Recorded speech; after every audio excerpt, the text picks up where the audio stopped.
the historical and biblical connection of the Jewish people to the land of Israel. From Abraham to United Nations recognition. The modern state of Israel remains one of the most debated subjects in politics, religion, and history. Some people, particularly in South Asia and the Middle East, describe Israel as an illegitimate state, while others argue that the Jewish people have one of the oldest and most documented historical connections to that land. To understand this issue properly, it is necessary to examine the historical and biblical record from the time of Prophet Abraham to the international recognition of Israel by the United Nations in the 20th century. According to the Bible, the story begins with Abraham, who is considered the forefather of the Israelites through his son Isaac. Abraham was not called a Jew in his own lifetime. Rather, he was a Hebrew patriarch. The Jewish people emerged later through his descendants.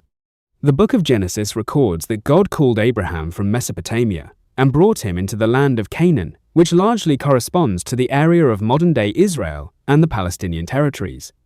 In Genesis 12-7, God says to Abraham, "To your offspring I will give this land." When Abraham arrived at Shechem, he built an altar there to worship God, making it one of the earliest recorded acts linking his descendants to this specific land. This means the biblical connection between the Israelites and the land begins with Abraham's covenant. Abraham's grandson was Jacob, the son of Isaac. Jacob became especially significant because, according to Genesis 32-28, God changed his name to Israel after he wrestled with an angel. From him came the term children of Israel, or Bani Israel. Jacob's famous dream of a ladder reaching to heaven also occurred in this land, at Bethel, where he saw angels ascending and descending. Thus, the very name Israel comes from a person whose life unfolded in this land, strengthening the ancestral bond between the Israelites and the territory. Later, Moses, who was an Israelite descendant of Jacob, led the children of Israel out of Egypt. Moses himself did not enter the Promised Land, but he guided the Israelites to its borders. The Bible repeatedly describes Canaan as the land promised by God to Abraham, Isaac, and Jacob. Before his death, Moses viewed the land from Mount Nebo, as described in Deuteronomy 34. The actual entry into Canaan was led by Joshua, an Israelite leader and military commander who brought the tribes into the land. This marked the beginning of Israelite settlement as a nation in Canaan. After Joshua, the Israelites established themselves throughout the land during the period of the Judges. Historical evidence outside the Bible supports their presence. One of the earliest archaeological references is the Merneptah Stele from Egypt, dated around 1208 BCE, which mentions Israel as a people already living in Canaan. This is one of the oldest extra-biblical proofs that an identifiable people called Israel existed there more than 3,000 years ago. The first united political kingdom of the Israelites began under Saul, who was from the tribe of Benjamin. He became the first king of the Israelites around the 11th century BCE. Under Saul, the tribes united under one monarchy. His successor was David, who was an Israelite from the tribe of Judah. David captured Jerusalem and made it the capital of his kingdom. Jerusalem then became the political and spiritual center of the Israelites. The historical memory of David remains visible in places such as the Tower of David and the City of David Archaeological Site, where excavations have revealed remains from the First Temple period.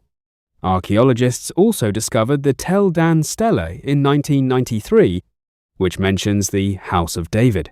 This provides non-biblical evidence that David was not merely a legendary figure, but the founder of a recognized royal dynasty. David's son, Solomon, inherited the kingdom and built the first temple in Jerusalem, known as Solomon's Temple. This temple became the central place of worship for the Israelites. The site where it stood is known today as the Temple Mount. Although direct excavation on the mount itself is politically restricted, surrounding archaeological evidence confirms that Jerusalem was the center of the ancient Israelite kingdom. Many biblical prophets who followed were themselves Israelites or Jews and lived in this land.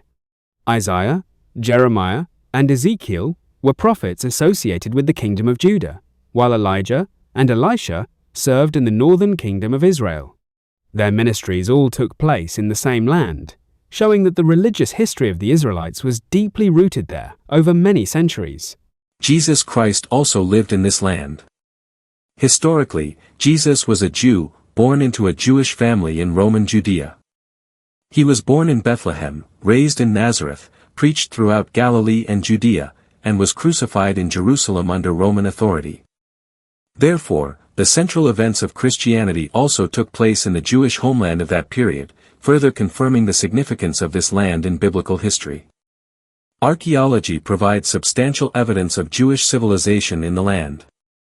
Besides the Merneptah Stele and Tel Dan Stele, discoveries such as Hezekiah's Tunnel, the Dead Sea Scrolls, and ancient coins from the Jewish revolts against Rome all demonstrate that a Hebrew-speaking Jewish civilization flourished there for centuries. These are not merely religious traditions but material historical evidence. The Jewish connection did not end with exile. In 586 BCE, the Babylonians destroyed the first temple and exiled many Jews. Later, in 70 CE, the Romans destroyed the second temple and dispersed many more. Yet Jewish communities remained continuously in cities such as Jerusalem, Tiberias, Safed, and Hebron. This means that the Jewish connection to the land was not only ancient but also continuous throughout history, even under foreign empires. In modern times, after the collapse of the Ottoman Empire, the region came under British administration as Mandatory Palestine. The Balfour Declaration supported the establishment of a national home for the Jewish people. After the horrors of World War II and the Holocaust, the United Nations proposed partitioning the land into separate Jewish and Arab states.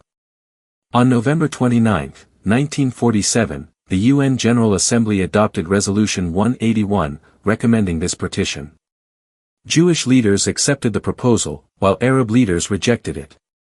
On May 14, 1948, David Ben-Gurion declared the independence of the modern State of Israel, and it was quickly recognized by major powers including the United States and the Soviet Union. In conclusion, the land known today as Israel has an undeniable historical and biblical connection to the Jewish people. Abraham built altars there, Jacob, whose name became Israel, lived there, Moses led the Israelites toward it, Joshua entered it, Saul, David, and Solomon ruled there, the temple stood there, the prophets preached there, and Jesus, himself a Jew, lived, died, resurrected, and walked again in the streets of the Holy Land.